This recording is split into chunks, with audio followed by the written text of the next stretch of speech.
Bonjour tout le monde, c'est Steplem, j'espère que vous allez bien. Aujourd'hui, je vous fais une vidéo suite à la vidéo que j'ai fait il y a quelques jours sur le Renault Trafic, sur le changement du garde-boue arrière droit de la roue avant. Donc j'avais commandé un garde-boue en Allemagne et au moment de le monter, je me suis rendu compte que là, ici, le trou était bon. Ici en bas, le trou était bon. Ici, il était décalé. Après, ici, ici, ici. Et le trou,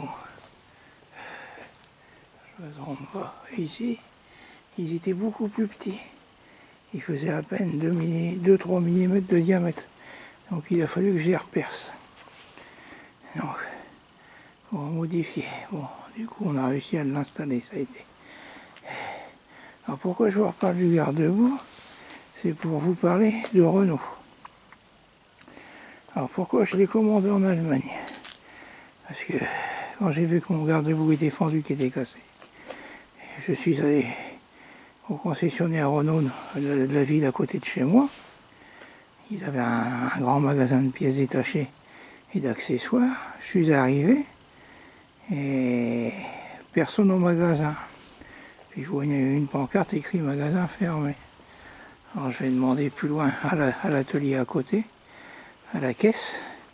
La dame me dit, ah oui, depuis quelques mois, ça y est, on a fermé le magasin de pièces et d'accessoires. Alors je la regarde. Je dis, vous avez fermé le magasin définitivement? Elle me dit, oui, on a fermé le magasin définitivement. Parce qu'il y avait deux salariés à payer pour tenir le magasin. Et les gens maintenant commandent beaucoup de pièces directement sur Internet. J'ai dit, oui, mais même les professionnels, parce qu'avant il y avait beaucoup de garagistes qui venaient chercher des pièces. Elle me dit, oui, oui, même les professionnels. Ben, je dis, alors si on veut une pièce, comment on fait? Je lui dis, là j'ai besoin d'un garde-boue. Elle me dit, bah, on peut vous l'avoir. Donc je dis, ah tiens, mais il faut qu'on vous le monte. Donc si tu veux une pièce spécifique en Renault, si tu veux l'avoir, ben, il faut que tu acceptes que c'est eux qui te le montent. Donc ils te facturent le montage plus le prix de la pièce plein pot. Ah ben, je dis, c'est agréable. Du coup, bah, je suis allé voir sur Oscaro. Alors le garde-boue de chaque roue est en deux parties. Il y a la grande partie, donc tout ce modèle-là pour l'arrière, puis il y a un petit morceau devant. Alors ils avaient le morceau devant, bien sûr ils n'avaient pas le morceau arrière. Bon, moi j'ai commandé en Allemagne. Donc voilà, pour avoir une pièce pour un véhicule français, il faut commander en Allemagne ou payer des véhicules allemands. Formidable, formidable. Ah ouais, elle me dit, la pièce, on peut vous la fournir que si vous la faites monter chez nous. Ben voilà. Bon, je suis comme tout le monde, j'achète beaucoup de pièces sur Oscaro, sur Autodoc, sur Amazon. Mais bon, tu as des pièces spécifiques, comme je vois il y a quelques années, bon, j'étais beaucoup plus gros que maintenant, avant d'être gravement malade. J'avais la ceinture conducteur, ben, je l'ai changée. Bon, ben, la ceinture conducteur, tu pouvais l'avoir que chez Renault à l'époque, une neuve.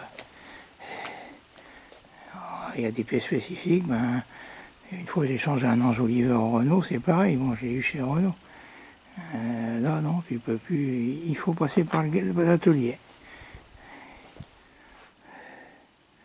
Eh oui, ça devient difficile. Alors, non seulement ils ont fermé le garage des pièces, mais c'est en même temps le magasin des pièces, mais en même temps le magasin des accessoires. Parce que dans le temps, quand tu achetais un fourgon, si tu demandais certains accessoires, ça mettait beaucoup plus de temps à être livré. Alors ce que faisaient beaucoup d'artisans pour l'avoir rapidement, ils commandaient sans les accessoires, genre le porte-échelle ou la galerie ou l'habillage bois. Et puis une fois qu'ils avaient le fourgon, ils travaillaient avec. Et puis ils commandaient au magasin d'accessoires l'accessoire qu'ils avaient besoin pour le monter par la suite. Ça évitait